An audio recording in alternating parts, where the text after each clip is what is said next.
Patients who are wondering how many low-tech treatments they should attempt before moving on to IVF, and most doctors think that IUI, or intrauterine insemination with gonadotropin support, should be attempted maybe no more than 3 times before moving on to IVF. And most women, although not all, but many, if they're going to conceive through IUI, will do so within 3 attempts before moving on to IVF. And a lot of women wonder about this, but if they move on to IVF, sometimes they get a faster result and at the same time more cost-effective than if they just stay with too many IUIs. So sometimes IVF is the best route in the long run. There are a number of psychological roadblocks that would prevent a patient from moving on to IVF. There are a number of concerns and fears, and women sometimes don't know exactly where to proceed or how to get through those roadblocks. I'm speaking today with Linda, one of my former clients, about talking about moving into IVF and different treatments. Do you sometimes feel like you're kind of at a crossroads and you're not sure which way that you're going to go from here? Yes, I'm scared. I don't know. We've had so many disappointments, and I just don't know if the next thing is what it's going to bring, if it will ultimately bring a baby, which is obviously our wish, or just more disappointment. There's several things that I'm concerned about moving forward. Well, the stress and anxiety is very real, and it is a very normal reaction to the sort of decision point that you're at right now. That feeling of being at a crossroads, that feeling of having to make a decision, and the feeling of maybe time is ticking on and running out, and you feel like you have to do something, you have to make a decision. But there are so many decisions to be made.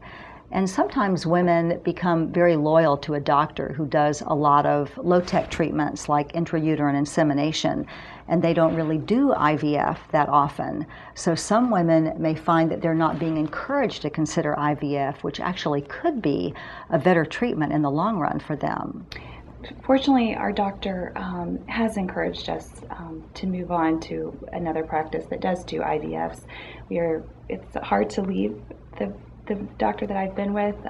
He's been so great, and we trust him completely, but I do appreciate that he has encouraged us to move on, and I feel like he's given us a name of someone who's going to treat us well, and I feel like we'll be in good hands. The best thing is that he's given us hope. I mean, we're continuing to try, and we're very hopeful no matter how we get our family, whether it's through IVF or adoption or what we ultimately decide, but we are hopeful. One of the things I might suggest, Linda, is to really learn about what IVF is all about. Go to a class, watch a video, ask your doctor to help you really understand what IVF is all about. Demystify it so that it becomes something that you're not fearful of, so there's no real surprises once you get into treatment.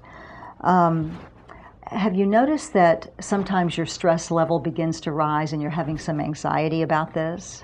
Absolutely. Always right before my cycle, always right before we're about to start treatment or try again, whatever, I am very, very nervous.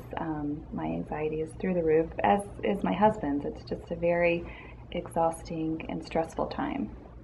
This is a time in your life that you probably never expected to be participating in. You probably never thought, I would be in this position of not being able to get pregnant.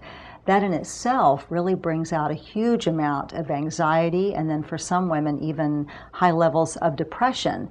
This is a very common response, and women are sometimes surprised by how intense their feelings are about not being able to conceive. So we have learned that relaxation techniques are very helpful here. Many experts now believe, and women believe from their own bodies, that their body and mind are connected, and that extremely high levels of stress can interfere with the body's natural ability to conceive. So learning to truly relax is a really important part of this.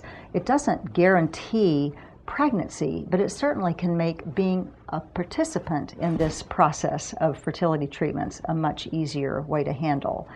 Some of those things could be finding a mind-body practitioner, yoga, guided imagery, learning some breathing techniques, learning to be really calm and still so that you feel like you're way more in control of this process than you felt at the beginning of it. no matter whether your treatment is a success or maybe not a success and you need to move to some other options. Learning to be stress-free, learning to manage your anxiety is a really important part of this. For a lot of couples, it makes a big difference if you have some sort of a game plan about where your treatment is going to go, such as, well, maybe I'll do one more IUI and then I'll think about IVF, or then I'll think about adoption or some other option. Have you thought about creating a game plan for yourself so you kind of have a roadmap of where you're going? I would say we have a loose roadmap. We definitely talk about, if it doesn't happen this time, what are we going to do next time? That we made an agreement that nothing is set in stone. It's scary to think that, if this doesn't happen, then this is what we have to do, or this is the end of the road, or whatever. But we certainly do have sort of a game plan as to how we think we would like to proceed in the future. And I do find that that's helpful.